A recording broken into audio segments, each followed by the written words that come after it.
A'udzubillahi minasyaitonirrajim. Wa min ayatihi, diawali dengan ayat. Biasanya Allah Subhanahu wa taala kalau bercerita ayat itu sesuatu yang besar.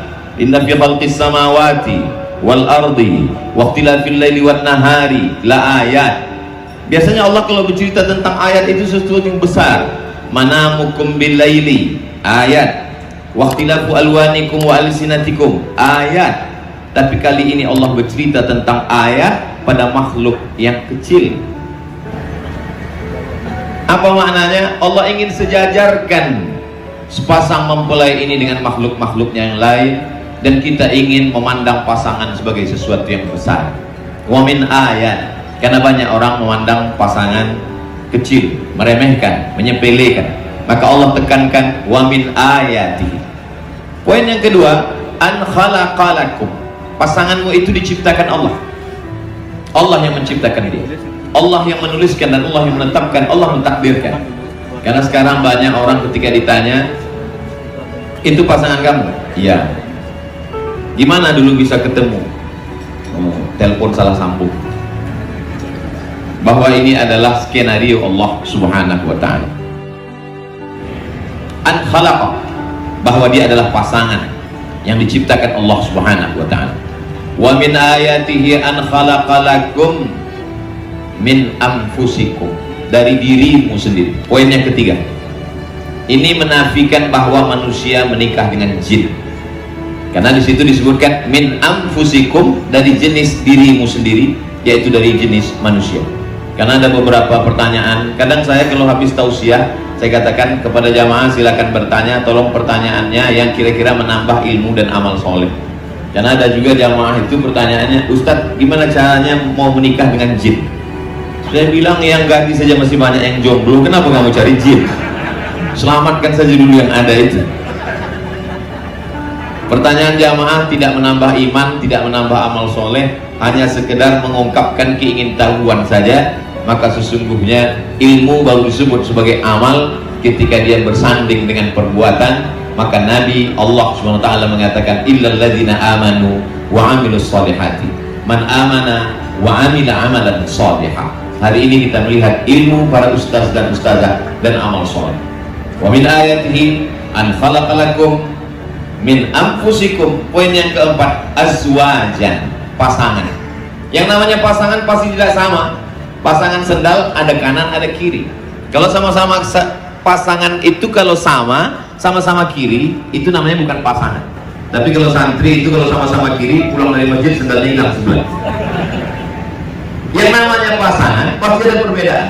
Walaupun sama-sama suka makan telur ayam, yang satu makan telur dadar, yang satu mata sapi, tapi keberaneka-ragaman itulah keindahan yang diciptakan Allah Subhanahu wa ta'ala. Hari ini kita lihat dua makhluk yang berbeda, dari latar belakang keluarga, dari bentuk raut wajah, tapi masing-masing melengkapi. Keindahan itu menjadi indah karena berwarna-warni. Maka Allah Subhanahu wa ta'ala menyebut mereka sebagai azwajan, pasangan. Suatu ketika Adam di dalam surga melihat begitu indah jannah, taman tajri min tahtihal anhar, mengalir di bawahnya sungai-sungai, wa fawakiha wa mimma tashtahi anfusukum wa lakum fiha ma tad'un, buah-buahan yang kamu suka dan apa yang kamu inginkan. Mala a'yunun ra'at, belum pernah dipandang mata, wala uzunun sami'at, belum pernah didengar telinga, wala khatara ala qalbi bashar, belum pernah terlintas di hati manusia. Tapi Adam merasa kesepian, kesunyian, karena yang dia lihat itu hanya sendiri. Jadi sebenarnya kebahagiaan itu bukan sedang di mana, bukan sedang makan apa, tapi kebahagiaan itu adalah sedang bersama dengan siapa. Oleh sebab itu, pencinta bola, maka dia tidak akan mungkin nonton sendirian, dia pasti akan nonton bareng. Maka muncullah apa yang disebut dengan nobar Manchester United, nonton bareng, nonton bersama. Karena menonton bola sendirian nikmatnya kurang, karena dia tidak bisa berbagi dengan yang lain. Maka apa kata Nabi SAW? Khuliqatil mar'atu min dhila', perempuan itu diciptakan dari tulang rusuk. Yang paling a'wajuha, paling bengkoknya, a'laha, tulang rusuk yang paling tinggi, paling atas. In akhazta aqamtaha kassartaha, kalau kau paksa dia akan patah, tapi kalau kau berturutkan, kau pun juga akan ikut menjadi bengkok. Kalau ada orang memperturutkan tulang rusuk yang bengkok, maka dia akan menjadi bengkok. Kalau ustadz memperturutkan tulang rusuk bengkok, dia akan menjadi ustadz bengkok. Maka pandai-pandai, karena pandai itu penting, tapi pandai-pandai jauh lebih penting. Lalu kemudian poin yang kelima, litaskunu ilaiha. Allah Subhanahu wa taala mengatakan pasangan ini sebagai tempat sakinah. Dari kata sakana lailu, malam menjadi tenang. Sebelumnya ombak ini begitu deras, anginnya kencang, karangnya tajam, dipukul ombak, dihempas gelombang. Tapi kemudian begitu sudah ada tempat tautan hati, maka angin pun mereda. Maka Allah katakan litaskunu ilaiha. Rumah selalu dikatakan sebagai maskan kalau dia mendatangkan ketenangan. Tempat ketenangan itu, itulah yang diciptakan Allah. Litaskunu ilaiha, ha ya'udu ila al-mar'ah, yahudu ila al-mar'atus salihah allati tu'inu ala imanihi, perempuan yang salihah yang membantu iman suaminya.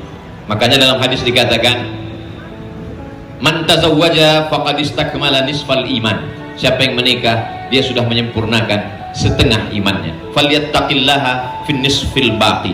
Dia mesti menyempurnakannya dengan ketakwaan kepada Allah Subhanahu wa taala. Setakwa-takwanya santri, kalau dia belum menikah, maka sesungguhnya imannya setengah. Yang insya Allah berbahagia, sakinah sesuai dengan doa, sesuai dengan firman Allah, litaskunu ilaiha.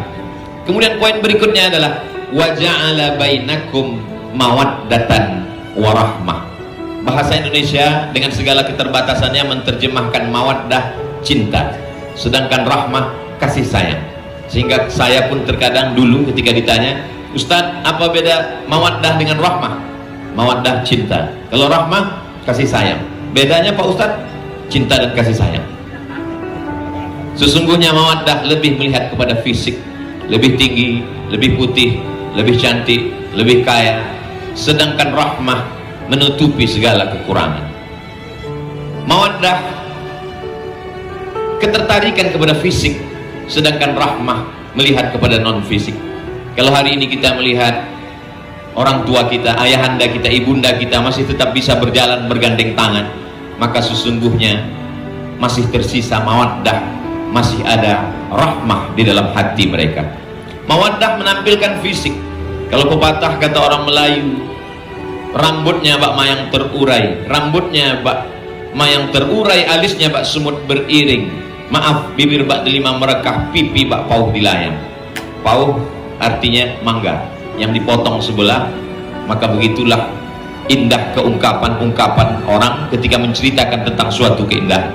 Tapi ternyata itu berlalu dengan berjalannya masa, karena tokoh ada zamannya dan zaman ada tokohnya, orang ada masanya dan masa ada orangnya. Setelah berakhir itu semua berlalu, yang tinggal hanyalah rahmah, kasih sayang. Inna fi dzalika laayatin. Semua itu kata Allah Subhanahu wa taala adalah ayat, tanda-tanda kebesaran Allah. Tapi Allah tidak menutup ayat itu linnas. Allah tidak mengatakan itu semua sebagai ayat lil bashar, tidak dikatakan lil alamin, tapi ditutup dengan liqaumin yatafakkarun, bagi orang yang berfikir. Karena orang kalau terlalu cinta, pikirannya tidak menjadi waras. Kalau orang terlalu benci, juga pikirannya menjadi rusak. Bahkan berapa banyak yang gila disebabkan oleh cinta. Di antaranya adalah Qais yang tergila-gila dengan Laila, tapi kemudian cinta itu tidak sampai. Bahkan dia termasuk orang yang doa ayahnya dikabulkan karena sembuhnya di samping Ka'bah. Qais tergila kepada Laila, maka dia disebut sebagai Laila Majnun. Suatu ketika datang orang bertanya kepada Qais, ya Qais, alaila turidu amid dunya wa ma fi tawayaha. Wahai Qais, kalau kau disuruh memilih, mana yang kau pilih, Laila atau dunia beserta isinya? Qais menjawab, lagubaru ni'aliha ahabbu ilayya wa ashfa li balwa. Debu yang menempel di sendal Laila lebih ku cinta daripada dunia beserta isinya. Boleh ditulis untuk update status yang ini. Begitu banyak kisah-kisah cinta yang tidak sampai ke Pulau Harapan. Di antaranya Qais dilanjutkan oleh Shakespeare dalam bukunya Romeo dan Juliet, lalu kemudian sampai pula ke Sumatera Barat. cinta Zainuddin tak bertambah kepada Hayati. Ditonton beberapa kali, tetap menangis, meneteskan air mata. Hari ini kita tidak menangis. Kalaupun ada yang menangis adalah air mata kebahagiaan, karena sifat orang beriman ikut senang melihat kesenangan saudaranya dan ikut susah melihat penderitaan saudaranya. Ikut senang disebut dengan tahniah, ikut susah disebut dengan takziah. Hari ini kita tidak datang untuk takziah, hari ini kita datang untuk tahniah. Kalau ada jomblo yang hari ini merasa sempit hatinya, dia perlu mengulang syahadatnya. La yu'minu ahadukum, kamu tidak beriman hatta yuhibba li akhi, sampai kau sayang kepada saudaramu ma yuhibbu li nafsi, sama seperti sayang kepada saudaramu. Itulah mengapa kita naik ke atas, kita ungkapkan rasa senang kita, kita ucapkan barakallahu lakuma wa baraka alaikuma wa jama'a bainakuma fi khair. Karena orang yang hatinya susah, hatinya sempit melihat kebahagiaan pasangan ini, doanya mungkin sama tapi bunyinya keluar beda. Barakallahu lakuma. Hari ini kita catatkan bahwa kita ikut senang dan ikut bahagia. Rasanya itulah yang dapat saya sampaikan. Jadi kalau ada yang mengatakan kenapa tausiah Ustadz tidak seperti biasanya, dapat dimaklumi sendiri. Aku qauli hadza astaghfirullah li wa lakum. Terima kasih segala perhatian, mohon maaf segala kekhilafan. Wassalamualaikum warahmatullahi wabarakatuh.